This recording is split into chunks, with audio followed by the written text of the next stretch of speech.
Hi there, and welcome to a brand new episode of The Road Less Taken. This is the weekly web series from Nexus Consulting, where we are in conversation with people who've made unconventional career choices and excelled at them. My name is Venki Srinivasan, your host. Today, I'm going to be in conversation with someone who followed her passion for food. She started writing a very successful food blog. She certified herself and took on a career of being an expert baker. She advises restaurants and cafes on how to design their menus, and she is today Chief Culinary Officer. She's really transformed her career from one in IT to one in her area of passion, which is food. Our guest for this episode of The Road Less Taken, please welcome Monica Manchanda. Hi Monica, and welcome to this episode of The Road Less Taken. Very glad to have you here. Hi, Venki. Pleasure to be here. Pleasure to be chatting online in these strange times. But we'll take what we get. So yeah, I know, absolutely. So I'm going to ask you. You are, of course, you're making waves in the food world, in the food industry today. But what is your earliest memory of food and of cooking? Is this something that you were very fond of as a kid growing up? Were you always observing? Were you trying your hand at cooking? So I don't know if I was always cooking, but I was always definitely interested in food. Okay. I have a lot of memories from my childhood, which are directly related to my grandmom, my mom's mother, which we used to call Badi Mummy.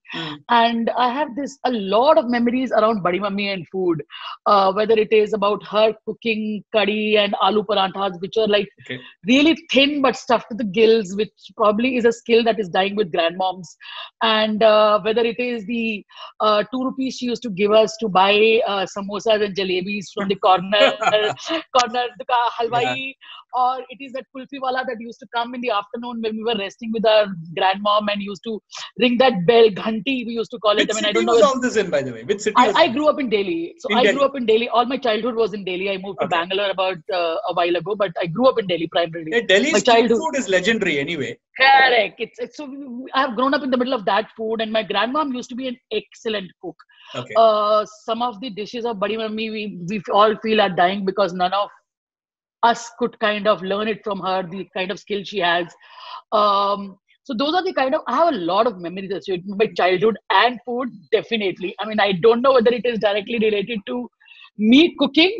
One of the memories of me cooking in an earlier thing is what I have with my mom. I mean, there used to be, when we were growing up, we all used to make cakes, but there used to be no ovens. So my mom used to make cake in cooker. So we used to fill that sand and all of that. And there used to be one cake that she used to make, which was a tutti frutti cake. And, it's a very basic cake. But I remember she used to assemble that cake and she used to make the batter in a normal mixer grinder. We didn't used to have that handheld mixer and gadgets and nothing of that thing used to be there. And that I have a clear memory of cooking with my mom, assembling the batter, licking the batter left over after pouring it in the cooking bat thing. Otherwise, I have lots of eating memories. I think that's what I have from my childhood. Lots of eating memories. That's always a good thing. Yeah, being fed by various. I mean, there's so many things I've heard. My uncle, my mama ji, we used to live very close to my maternal side of the family. And then I used to be a child who was always loved something. So in Chandni Chowk, like you said, Delhi is full of street food, right? So Chandni Chowk, you get something called a fish pakoda. So it used to be this batter fried fish, and I used to love it. And my mama used to work in Chandni Chowk, and he has to bring me home that fish twice a week. If not, then I used to go tantra. So these are the kind of food stories I have heard about myself growing up. But I think cooking is something I picked up later in life myself. Wonderful. I mean, it's a very earthy, realistic story. Like what a lot of us have experienced in the cities that we've grown up in. So that's great to hear. Before you took this plunge and this lesser taken road into the world of food, where was your career and where were you at? So I'm an engineer by profession. I did an MCA from Ghaziabad, and I worked in software companies like Intel, Nortel, Wipro, and stuff for about 12 odd years. Yes, so I was a And I was a hardcore coding datacom engineer. I used to work in layer 2 and layer 2 software. C and C++ was my life. And that is what I was doing for many, many years. I studied to be a software engineer and continued to be a software engineer for 12 years of my life. Okay. Life was all about computers, which still is, but in many ways. But it was all about computers and code, and now it is all about computers and kitchens. That's the change, major change that has happened. But yes, server rooms were my life because we were working on switches and stuff like that. I remember when I started my job with a company called DCM Data Systems. I don't even know whether you remember that or not. Right. When I passed out in 1999, it used to be one of the TCM software branches, and as a campus placement, that was my placement. So that time, which was 1999, Bluetooth stack was fairly new in this world, and we were writing the software for the first Bluetooth stack, which had come out of India in some ways, and it went to a French exhibition. So these are this was my life before it became food. And it was an exciting life. I really did like it. And, it seems like you did love it quite a bit from the way you're talking about it. I can sense that. I enjoyed it a lot. It was not that I was finding it very tedious and I hated it. At this point of time also, I love kind of digging into little code. My son is now doing the coding classes.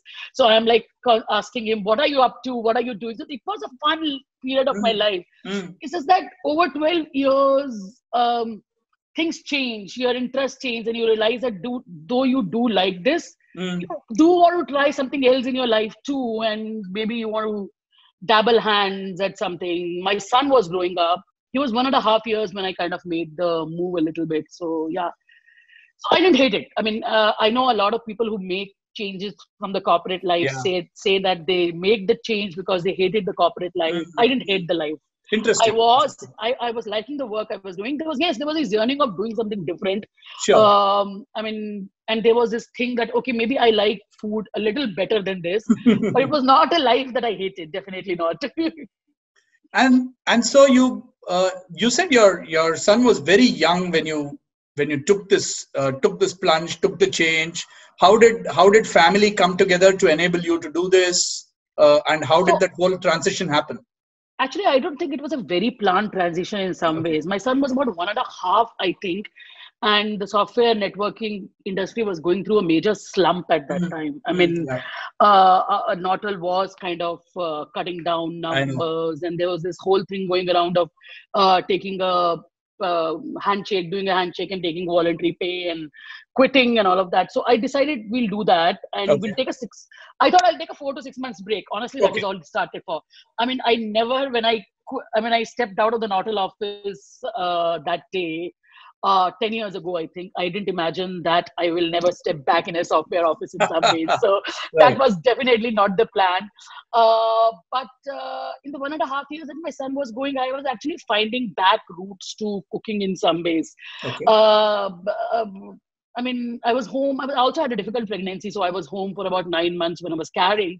So I think that 9 months plus that 1.5 years of his growing kind of showed me that my interest in food is not just related to cooking that I was thinking it was. It's probably a little more deeper than that. And I like exploring things.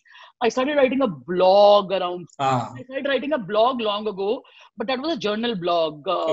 But I started posting a lot about food and my experiments with food on that blog during the 2 years that I was. This was Cinnamon Tales itself, or was it something else? No, it was called Monica's Word, and this is I think I started this blog. The blog itself started in early 2000s or late 90s. It was very early on. Nobody knew the blog, and those were the days when you actually used to write a blog and send a link to your friends. Okay, I've written a blog. Read it. Read it. Yeah, I know. Read it.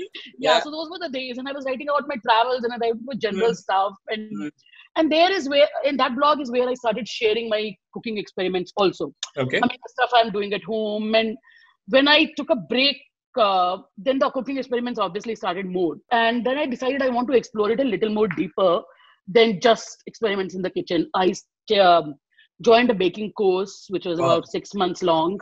And I said, okay, if this break becomes 1 year, I'm okay with it, but I want to do this in life. Wow. So I started a baking course, which was 1 year long, 6 months long certification course. And that is how this life started. I mean, and I was experimenting so much at home that there were big goodies every day. And my family said that I also want to eat dal chawal. So I said, okay, let me start selling those.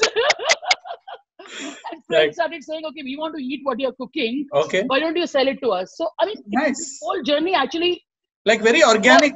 Very organically grew. And then I started taking orders for home baking. Okay. Then somebody put me in touch with a cafe who was looking out to supply baked goodies to them. And I started supplying to them before I knew. I mean, and that kind of took up. And before I knew it, had almost become a career, right? I mean, so it, and of course there were problems.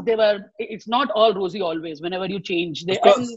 There were problems in the sense that I was earning a handsome corporate software salary, and that itch to go back to that money is always there, right? I mean, once you have tasted blood, you don't want to let it go.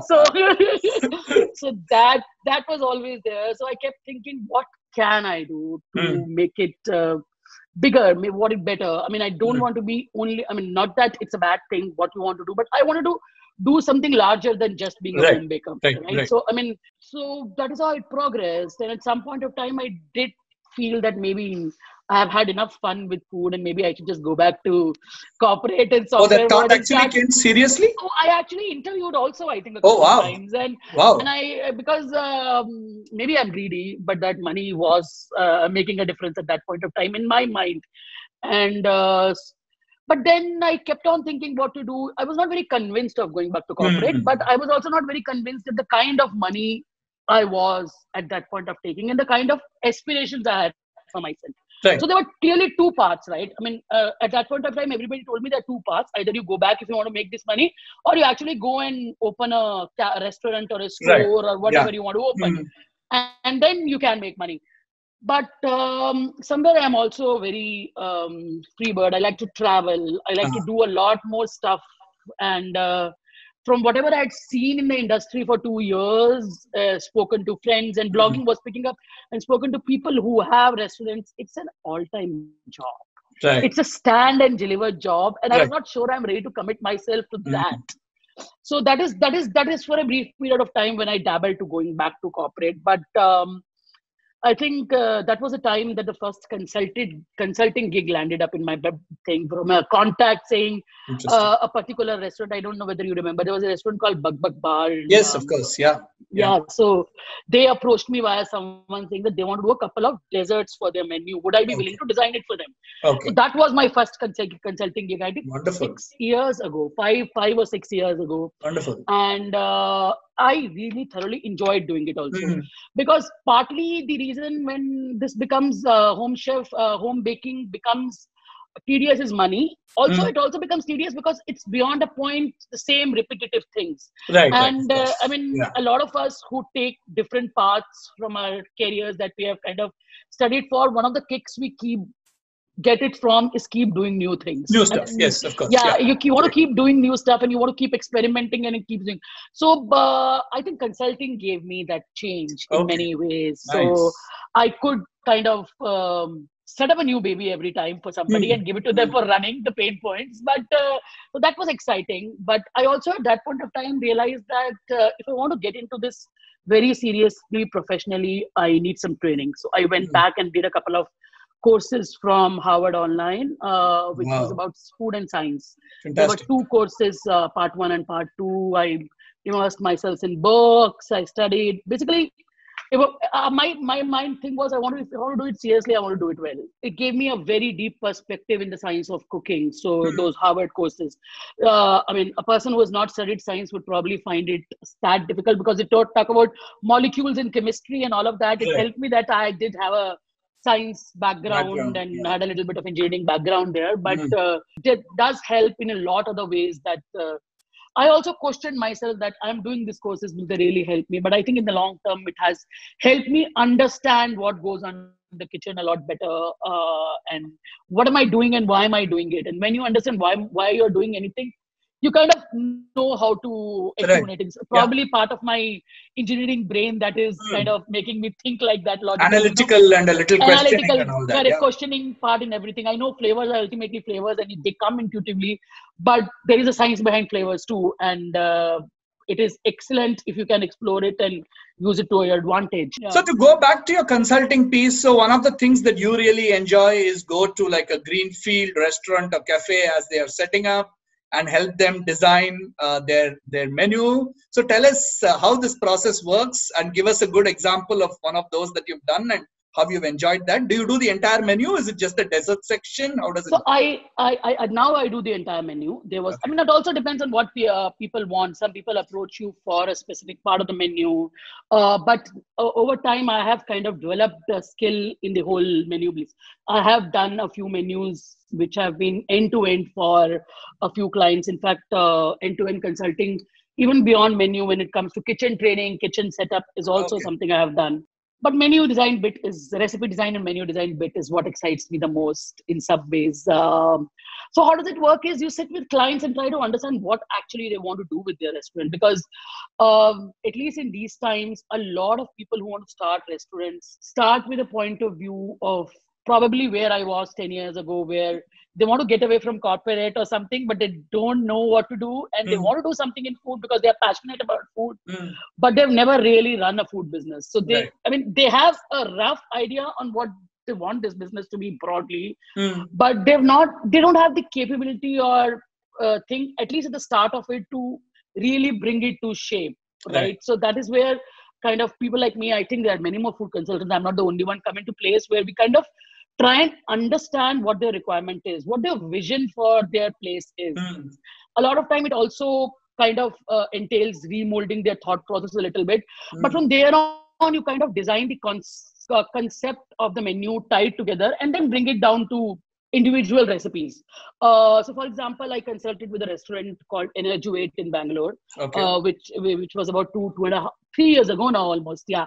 So they are a health company in the sense that they started in Jayanagar and they are a yoga and dance studio, and attached to a yoga and dance studio, they also have a spa cafe where they kind of serve healthy food.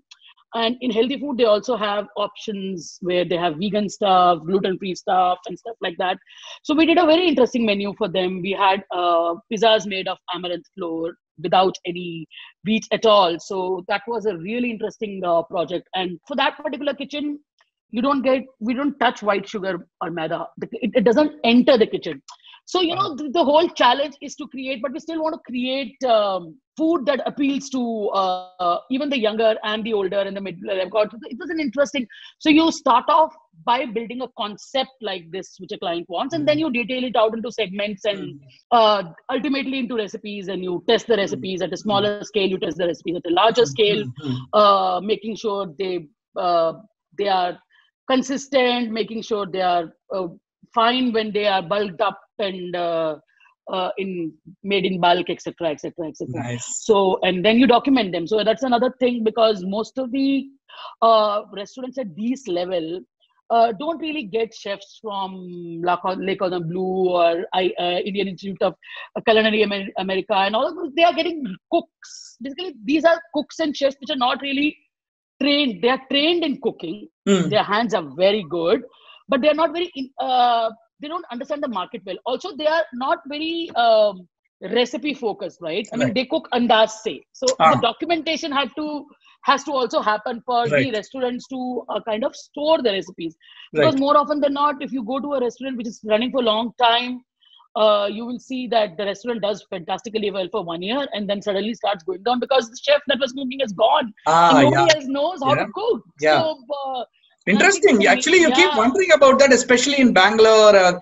I mean, this trend is very hyper-local for me in Koramangala, where I stay. We see restaurants coming and going like all the time, right? So correct. So, and what the reason behind this is that you see a restaurant coming in, the first year the restaurant is doing fantastically because the trials have been done by the chef, and that chef is cooking the meals. 8 months later, 10 months later, that chef says, okay, I'm quitting and I'm going somewhere else. And then nobody knows how to make those dishes exactly the way that he used to. And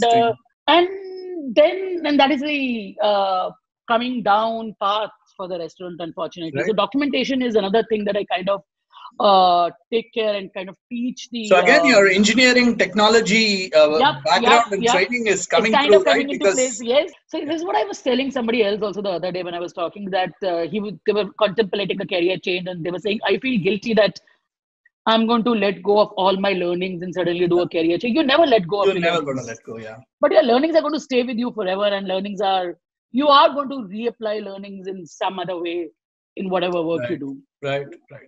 You are also this food storyteller, if I can say that, because you like to kind of tell stories about food, both through your writing and through your cooking. So tell us what your thought process around this. How does food play a role in shaping, or how is it part of the larger cultural milieu of any society? I think food tells us what we are in many ways. So I mean, apart from just to take a step back and then I'll come to food storytelling part is I do consulting, which is my main bread and butter in many ways. But I also write a blog, which we just briefly spoke about earlier, called Cinnamon Tales. And that is what has actually developed the interest in food for me. That is also in some ways my portfolio to the food world, right? And that is where I kind of explored food storytelling. I feel food tells us a lot about who we are, in the sense of where we came from, what was growing around us, what is our culture background, in the sense what kind of processing we did to food tells us what kind of capabilities that era had, and how over time our capabilities to process and eat food and digest food has changed. It tells us how times are changing, in the sense that the kind of food my great grandmom used to make, I don't make that kind of food. And now if you go a little deeper into why has food changed, we'll start understanding so many parts of our society. Our great grandmoms, our great grand aunts used to cook food because their primary job was to cook food. And some of the recipes used to be so detailed, over days they will be kind of miling over stuff to produce one beautiful dish. And things have changed over time. Women are stepping out, we are doing equal amount of work outside, and we don't have the time to spend do elaborate meals. So these are the stories you discover when you start going a little deeper into food, right? And then you suddenly discover one beautiful recipe that you feel sad about because it is getting lost because of the change that is happening in society. And then you wonder if there is anything that can be done to change the way we make this dish, to make it still adaptable, make it contemporary. To make it contemporary.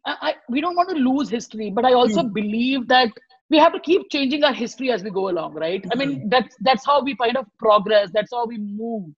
So that is a part that interests me a lot in many ways, because I feel when we study food and connect to the stories of food, we learn a lot about people and how people have grown over centuries and times, and how environments around us have changed. So for example, it's monsoon, and I was talking to my mom yesterday, day before, about corn. We were talking that while we used to grow up, we used to get this white corn, which used to be called desi corn. I don't know whether you remember or not.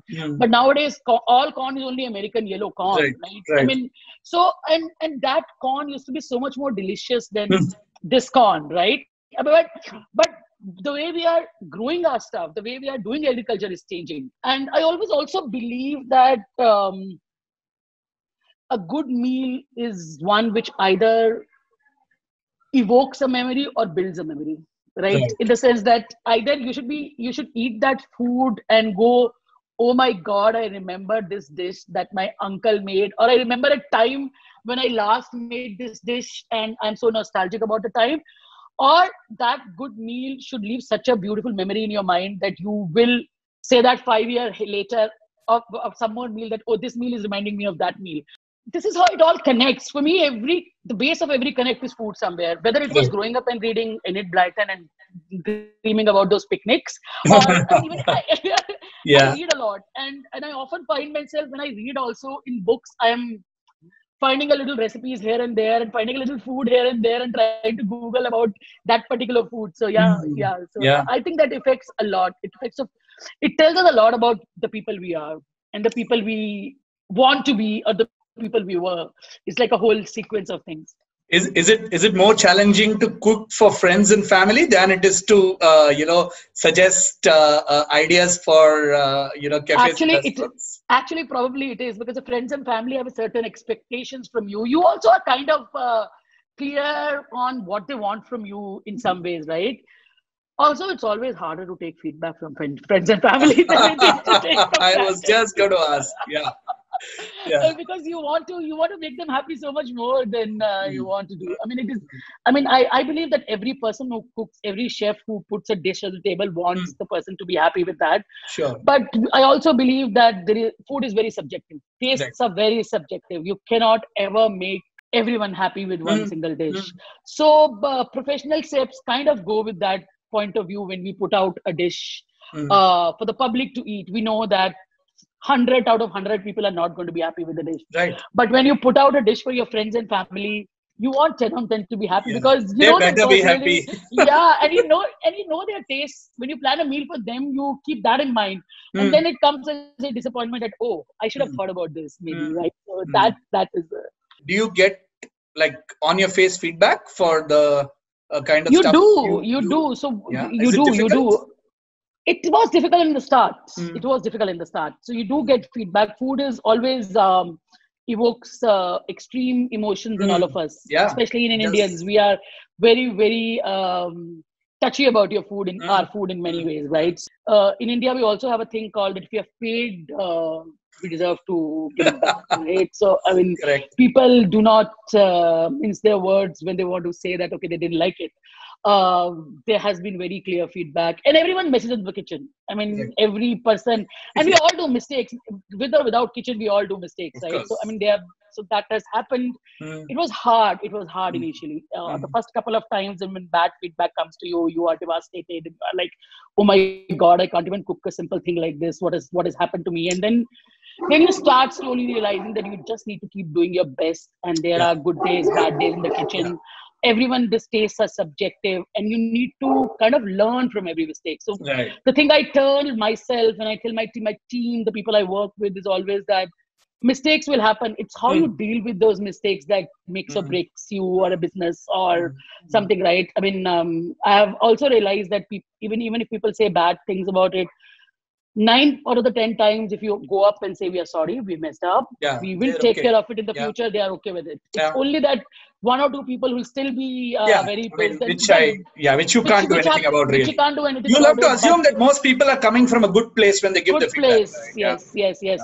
So when most people give you feedback and say that this is not good, if you try and listen to them and understand what they didn't like it and why they didn't like it and are kind of apologetic about it, most people understand your point of view and are willing to give you that second chance and are not and you also have a thing to learn from there. It is like, maybe I can nobody is so perfect, nobody is perfect, you always have more things to learn. Maybe that person had an interesting point of view on a dish that you created, maybe and there have been times the person has provided feedback in a way that will add an interesting touch to the dish, which we have gone back and implemented in our kitchens. I think when we are all young and we are all very fresh into a career, we all take our mistakes very much close to our heart. And as we grow mature think, we start realizing that, okay, these are only going to help us, not otherwise. So, So do you think food itself has kind of, in India, I'm asking for a very specific Indian context, kind of evolved in a very big way, with more people being better traveled, watching MasterChef and,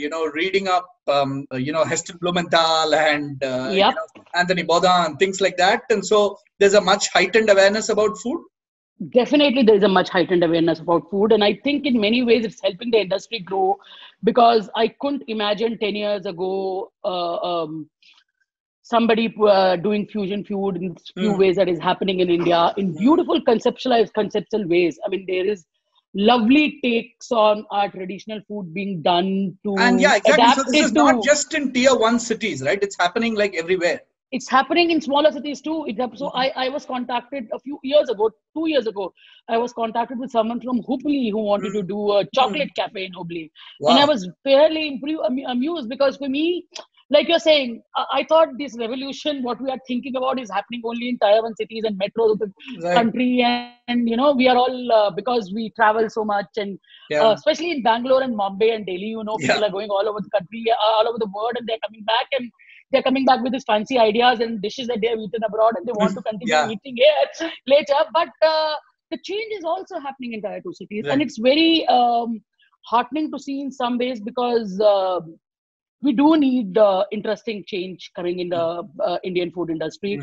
But somewhere I also feel that I think maybe this is a change time, but I also feel that we are losing our roots in some way, right? We are thinking only this food is cool, and our food is not cool. Whereas the world over is thinking our food is cool. The other way, It's the other way, right? I mean, all over the world, if you think Indian food is becoming food because of many other reasons, and when we go out, we think that, okay, we don't want to eat this anymore.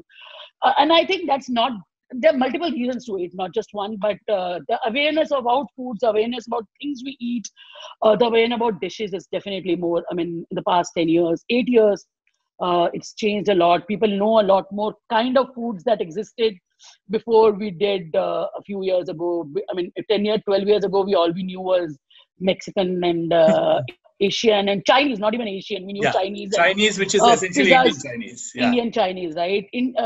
Chindian is delicious. There's no doubt. It is my comfort food. But it's mine too. That's all we knew. But now there are restaurants of all kind of cuisines in Bangalore. I mean, South African, Peruvian, and Korean, and I mean, it's just mind blowing. It's beautiful. I mean, for me as a person in the food, it's really exciting, because you do get to taste these kind of stuff back at home, and it opens up palates, it opens up our ideas, it gives us a fresh perspective of on what it could be. I mean, who thought cabbage would be kimchi, right? I mean, right, absolutely. So that's what it is. Yeah. So pretty much the last question, Monica, which we kind of ask all our guests. What is the one thing that you'd like to say to our viewers watching the show, especially people who are, potentially contemplating dramatic shifts or changes to their careers, and or people who are contemplating a career in food? Contemplating a career change, don't be afraid. But do plan a little. I think I jumped into this without planning, without thinking much. And there are times when I think back and maybe I should have taken a 1-year lead to doing what I'm doing, planned it well, maybe I would have done a few things differently. But don't be afraid. I know a lot of people want to do this, but are afraid, saying, kya hoga? What worst which will happen is you'll go back to a job in 2 years. Nothing worse can happen. I mean, and this 2 years will teach you a lot about yourself. You will go through a discovery of your own self, because when we are in a standard job at work that we have been doing for 10, 12, 15 years, 20 years, we're kind of happy in our paths and kind of living a life which is very smooth, and shaking things up kind of tells you a lot about yourself too, right? So, I mean, you will discover things about yourself that you will enjoy. So, I mean, don't be afraid.